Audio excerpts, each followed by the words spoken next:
Ahojte brankári, volám sa Szilárd Kantár a som trénerom brankárov tu v Komárne. Každý deň natočím takéto krátke video, aby som vám ukázal, my ako cvičíme tu v Komárne, ako učíme brankárov. A každý deň vám dám niekoľko tipov, ako robiť niektoré cvičenia. Dnes budeme robiť rýchly presun v bráne, takže pozrite toto video.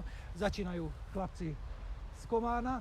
Lori nám ukáže prvé cvičenie, čo bude rýchly bočný úkrok, a z bočného úkroku sa ako dostane do postavenia, do základného brankárskeho postoja pred chytaním lopty. Poď Lori, bez lopty najprv, alebo s loptou, počkaj, bez lopty, bez lopty, bez lopty, a ešte na kraj. To je ono, výborne. Takže stále sa dostať čo najrychlejšie do základného postavenia. Môžeme ísť ďalej, teraz už s loptou. A poď, už kopeme, hop. To je ono.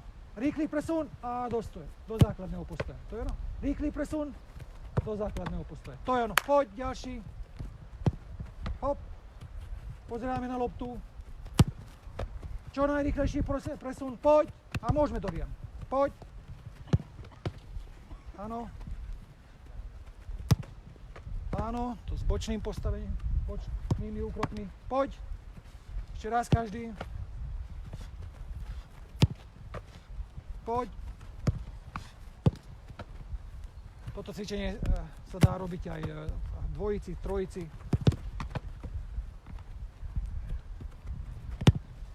Dorian, poď.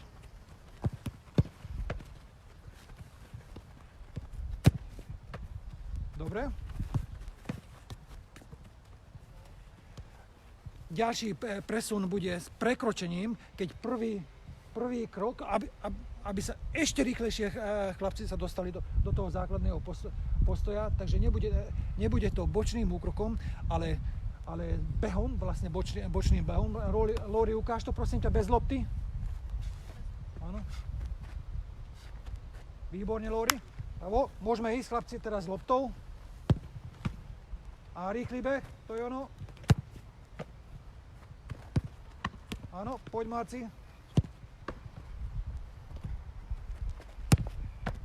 Bravo. Dorian. Nevadí, Marcel, nevadí. Poď Lori. Good.